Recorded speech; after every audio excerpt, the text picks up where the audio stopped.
Alright guys, so as the title suggests, I bought a Gibson. And in all honesty, I'm kind of thinking I probably should have done it sooner.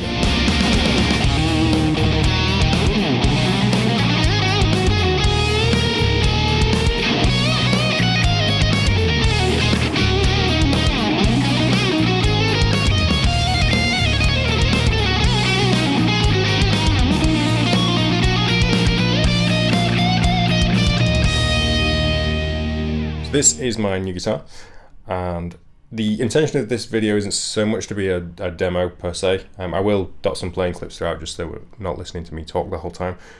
But there are demos of this guitar already on the internet. Really what I wanted to do was kind of explain why I've not owned a Gibson at this point. I've been playing guitar for 22 years. I'm a big Slash fan, and I've owned guitars over the years by almost every other brand. So I really just wanted to kind of elaborate on that and talk about why I went with an SG over a Les Paul. I've also found that this guitar is bringing out a significantly different side of my playing, which hasn't happened really before with different guitars. I've always kind of found that they play the same across the board. So I just wanted to talk a little bit about that as well. But we'll start with the obvious stuff. It's a 61 Reissue SG, and this was a limited edition that Chicago Music Exchange and Andertons here in the UK did. So it's got a few kind of aesthetic deviations. We've got the olive drab finish, tortoiseshell scratch plate, and we've got these smaller block inlays on there. Other than that, I think the only difference is the T-type pickups, which I don't know a whole lot about. They're a fairly low output humbucker, and to my knowledge they were somewhat coveted by Gibson fans, I think from the maybe late 60s to the 80s. If anyone has any more information, please do share in the comment section. Basically, for all intents and purposes, a 61 Reissue SG.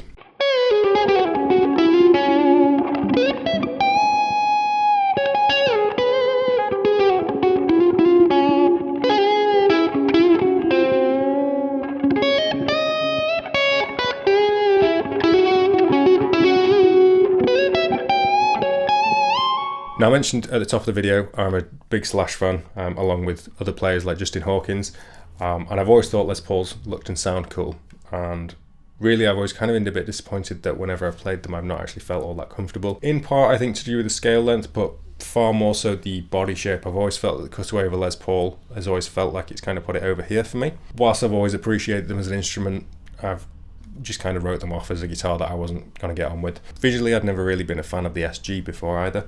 I wasn't a big fan of the cherry red or the walnut finish.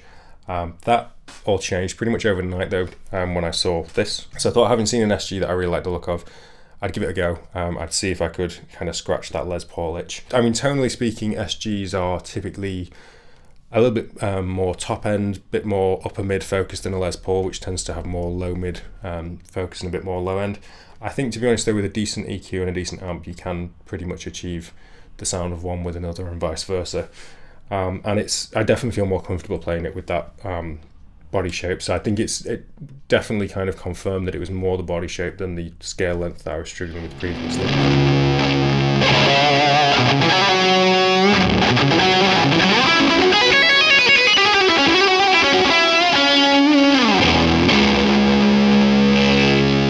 I mentioned at the top of the video also that this guitar is really pulling out some different aspects of my playing, which has been a really nice, pleasant surprise actually.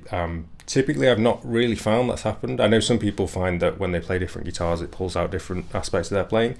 I've kind of found that across the board I tend to play fairly similarly, pretty much up until I played this guitar, and I think there's a couple of reasons for this. First off, that shorter scale length. I've had other guitars and I've got other guitars with a short scale length in the past, but the ones I play the majority of the time are all longer scale lengths, and certainly for lead parts are all longer scale length guitars.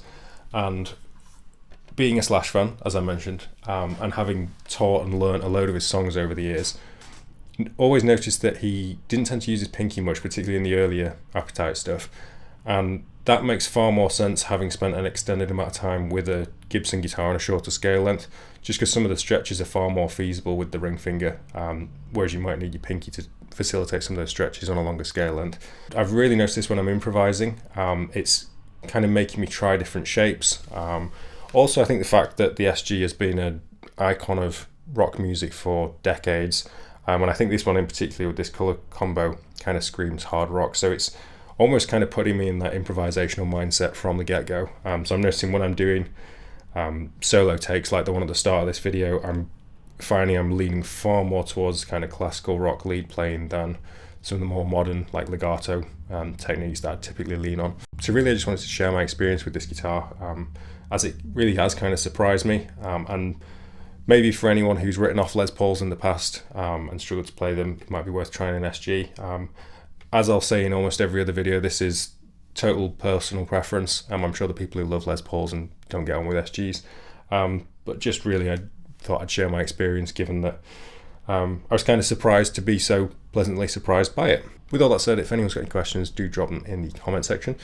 And if you do follow the channel or my Instagram page, I'm sure you'll see plenty more of this guitar over the near future. If you did enjoy the video, please do click like and subscribe. And with all that said, thank you for watching. I'll see you in the next one. Cheers, guys.